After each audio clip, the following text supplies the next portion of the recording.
बाप रे बाप देख गेहूं तो पक गईल काटे लायक हो गईल। अब मरद के ना कोनो चिंते नहीं के बाहर में टिकल बा ना कहत ना कि हार्वेस्टर से कटवा दी है है देख ला नतिया का बेटा बेटी है गेहूं में से गाड़ी लगल बड़ा सन कि गेहूं के पूरा सुता देला बस बताओ हो दादा है एतना है पकल गेहूं बा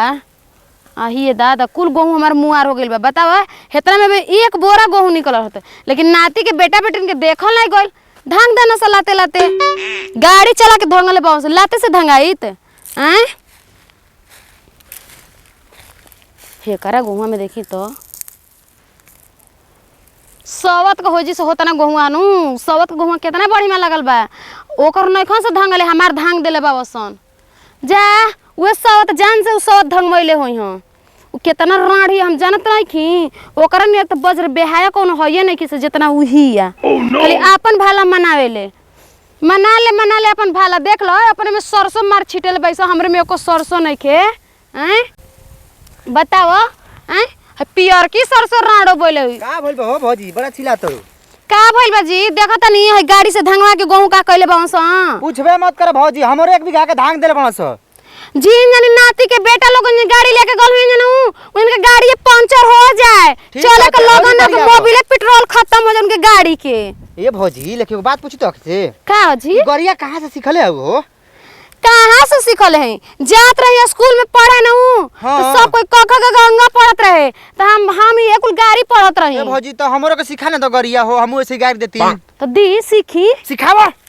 ए राड़ो तर मंगिया धोवा जाई बात मर्दे बड़ी खराब गाड़ी देत कहल जाई हमरा से हो कहीं ना और दूसर कोनो गाड़ी बताबो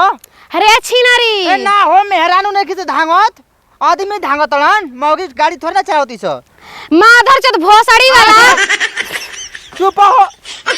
कब कौन गाड़ी सीख जी ले कर भतीजा कह नतिया भतीजा ना कहे आवेला हमरा के ठीक बा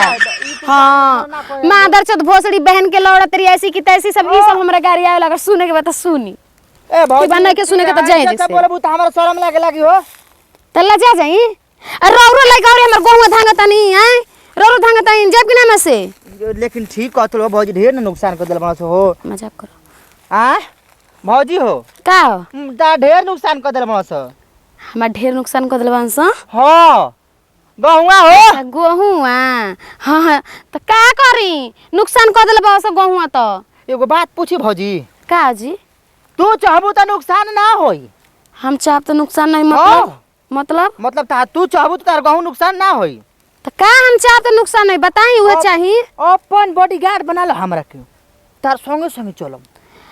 अरे तो हमार नुकसान थोड़ा ना तो गहुआ के नुकसान होता है ई गहुआ का हमार हो तोहरे ना हो तो गहुआ के बॉडीगार्ड बनाब तारा पीछे पीछे चलत रहम कोनो कुछ बोली सरवा धाग कलर मार घुसा वो छोड़ दी जाके अपने बहनिया के बॉडीगार्ड बनब ठीक बा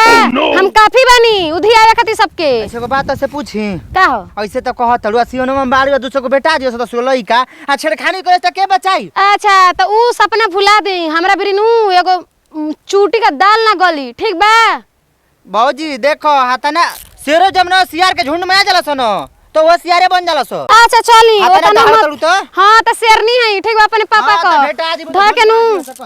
तू बच के रही अपने बहनिया के बच्चा के घर में रखले रही हो अहे माई कितना घाम हुखल बरे दादा जना तक एकदम जीव जर जाई बाहरा निकले के मन नहीं के करत आ कटिया बिनिया के दिन आ जाला न त एकदम जी नक्सिया जाला कहनी के दुगो बला दीजी बनिहारिन कटवा दी त इहां का सुनबे ना कर पैसा बचा के 2 बजे ले खेतवे में रहल जी कि घरो खाना वाना मिली ई बताई हमरा चले के मन नहीं करत अरे कहिले कहतनी कि साइकिलवा बनवा दी लेकिन रवा मकचूस हो गल बनी एकदम अच्छा बता तोर बाबूजी दहेज देले रहतन गाड़ी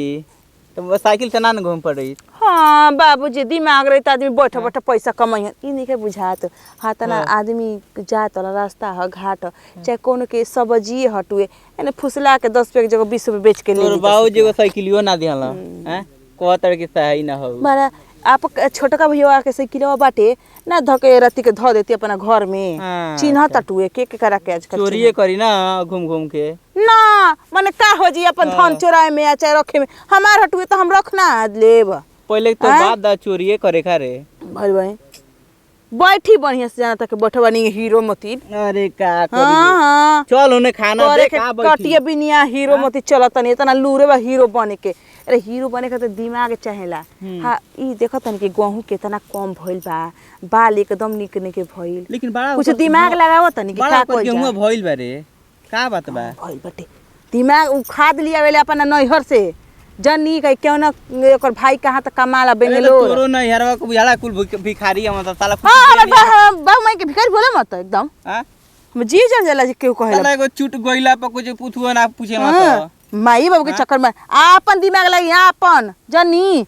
होता ना ओकर खेत बाटे होता ना ओकर भइल बा 2 बजे काटी ले त का देखिया बतिया इहे कइल जी रे 3 बजे भोर में आवल का कोई ना देखी तो हम कुछ कर सकत नहीं हमार खेत हम कुछ कर अपन धन नहीं तो दूसरा के चोरी कइले से धन बढ़ जाई का हो जाई एमा कौन बाउर चीज बाटे। हां हर के कहत नहीं कि नहीं के सुनत ना आ कोनी ना कि हौ जोन ए का कहली औ ए रीझा घरवा के नहीं कि जे रीझा घरवा जोन की फसरिया लगा के मर गए लइकिया ओ टोलावा के ओकर देखनी न अरे बिगहा में धाधा भइल बटे सरसो हमारे आंखी पर चढ़ गइल बा बाल ये मोटे मोटे बा और उ सुगर बा न का कोई कनी के ओकरा में से 1 बोझा काट लेती त तेल तसन के हो जाई तो तू घरवा बैठल न रहत रे त जइते लेना पताई करे ओइ में तू क ले आइते लेना पताई पही रमा मई मोर से पगला गए कहतनी के ससोइया काट लिए ती जाए एक दिन जती जब भोरवा में का कहिया से कहिया चोरावी कहतनी त वो के समझ केहू सुन ली चोरावी के कोनी ही अरे संगवा चलब त कहिया से न कि मर्दा मेरा दोनों चोरी करता कैसे कहिया से 3 बजे भोर में केहू देखेता 2 बजे भोर में 3 बजे भोर में हम अकेले जाए हम डर लगला सीआर और से इसे ना जाए। सुनिए दिमाग लगाई तबे 2 रोटी बढ़िया से खाए के मिली अच्छा से तनी बढ़िया बड़े कपड़ा पहने के मिली जान तनी गोरे नहीं होकरा घर ए बरा लोटा चोरा के लेल बनी फूलहा के हे भगवान अरे महाराज पूजा करे के ना रहते का करी नैहर एकरी नैहर त कुछ मिलल न त चोरी कइला से हो जी चोरी कइला से रे तब का का जना गइल त देख लिया से तब का नाम लिखल बा हमने कहि ना दे में के हमारा नैहर के हटुए जे के मान तनी पीतर ना बुझा जाला लगे बाते हम कह दे हमार दूसरा बाहर के हटुए दिल्ली के दिल्ली के कह दे हम छापा मोहर मारल बा दिल्ली के मारवा दे खरीदला से ना बड़ी त चोरी कइला त धन बड़ी ना का भगवान का हो हाथ न जाई ना कोई मिले हाथ मार के नेनुआ ह तरकारी ह कुछ त कुछ ली आई ना तो तरकारी बनेला न त आज हजरा बैठल बनी। अरे हो का करबू मन के मन जाई बच्चे समझाव तनी तनी कमाई धमाई बढ़िया से तबे न आदमी पने बचे का भैया जी बाहर नहीं की जत का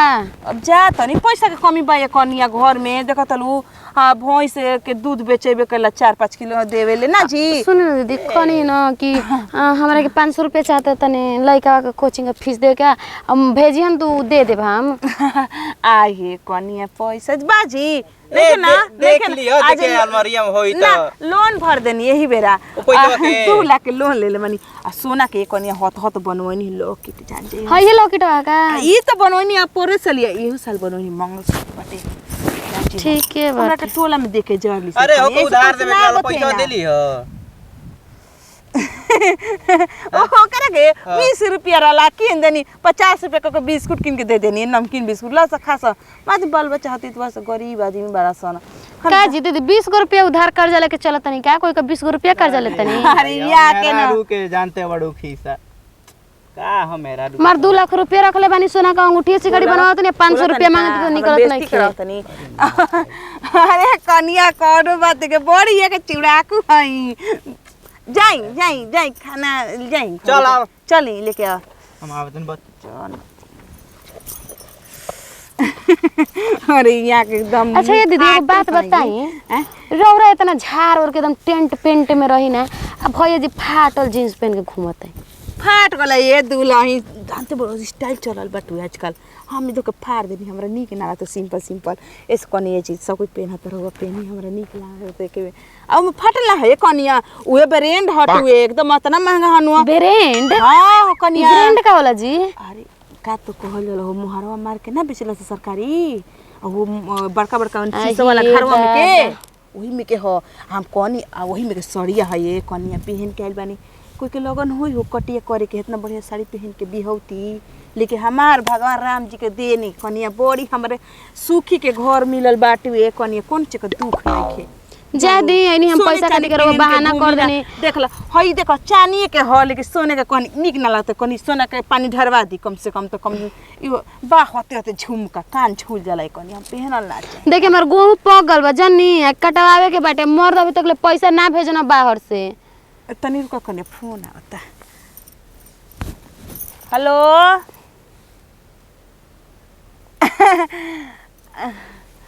अच्छा बाद में फोन होई बात होई। पैसा आ मिल जाए 2-4 अदरवा के देवे के बना 50 रुपये देवे के रहे ना हिसाब से। अरे वे हजारिया हाँ अति के कर फोन है जी रखी वही दादा एक 50,000 रुपया ले ले पानी एकदम हमरा कपार खा गइल मौसम। आ ये कनिया हमरा से केहू 2-4 हजार रुपया मांगत रहला। ये कनिया बड़ी हम बड़ी दयालु आदमी होई सब कुछ बात चली ना। हाउ सुननी के हाउ बिटुआ के मम्मी के रवा 20,000 रुपया ले ले बानी। बिटुआ के मम्मी भर गांव में हल्ला क ले बिया। बात झूठो के रानी करेले एकदम फतर कटनी मिल जितना तो कर मोठे खींच लेती एकदम बोले ही लायक ना रही। मतलब कोई के झूठे का अक्षरम कोई लगा दे कि फलाने के 20,000 रुपया देले बानी। हमरा लगे बोल दीही आजी दीदी कनी के हमर गेहूं पक गइल बा जी झोरता खेतावा में दे दी पैसा 500 रुपया गड़िया कटवा दी। हां कनिया अहो दे भौजी हां एकर घरे नहीं खुतू रहत कहां रहतलू हो? हां ये बउआ जी आजकल अब तोरई की न तनी तरई किनतलू? हां अरे भैया तना कमा के पैसा आ गइल बनी बाहर से न 6 साल भर से आइल बनी 6 महीना से न। त काहे ना पैसा देलू हो आइल रह कमा के त 10,000 रुपया लेकर रखले बारू साल भर हो चलल कहत रह राव 10,000 रुपया ले ले बानी। तू गजबे में हेरनु बताव अजी बाबा जी राव बउआ जी, 10,000 रुपया जी। मजाक करतनी ना ले जी। बेर तो टन हली कहली ना 10 दिन में तोर बबुआ जी 10 दिन में तोहार दे दे बहुत जरूरी बाटे दे द। आज साल भर हो गइल 10 दिन तो चक्कर मारतनी घर के लौकते नहीं। कनिया ई बेटा वो बड़ी मजाक करेला एकदम देखो कि ये बिया ना भई। अब पैसा दे के आदमी मजाक करतरन मंगलो मजाके ना हो गइल भाई अब अजी पैसा मार देखावा तनी के 2.5 लाख 3 लाख रुपया बा सोना का सिकड़ी अंगूठी झुमका बनवा के चलत तनी 10,000 50,000 कर्जा खातिर दुआरी पे दौड़ाव तो तनी। कम मिलबो करी काय अब यही से हो गई अब कौन काम पर 1 रुपया के ना 1 रुपया ना मिली दिया जाई कैसे दिया बतिया जाए? दिया जी रे रवा जा तनी मार तनी बड़का बड़का बात हां के न काल दिया जाई दो घरे तो रहे के नहीं खेना सुनिए रवाई नहीं हमारी इज्जत तारे ओकरा गवा उ जानत नहीं घर घुमनी हिया के तना नहीं कहता तो रही पर चलत तो रही पर चली रवा सब के हमारी इज्जत के मार के माटी मिला देन हम खेत कटवाओ तो ए जाई ना रवा पैसा कम फेंक देतन हां मुंह तो ले जा पर खा लो पैसा जा हाँ। बचा जा जाई आजे से जा आई नहीं हम इज्जत मारवावे नतिया के बेटा हो अही दादा हम मुहे डेरात रहनी न दोगलवा लोकल होनिए लेकिन हमर जीव छनगत रह कहीं हमरा लगना त जा हमरा लगना त जा ई नानी हमर जान गइली मैं कुआई हन हाई हाई हाई कर मर्दा के चलते हमर देरी भइल ह न त एकरा से भेट ना भोई रहित ना हमरा तन देरी भोई रहित चाहे त ओसे का हमर ओकर 10 रुपया समय अमीर हो जाई भगवान हमरा केतना देले बाला 20-30 कतना आदमी के हम ले ले बनी लोन ले ले बनी 2 लाख हमरा का बा हमरा भरे का बा दूसरा काहे के चिंता रही।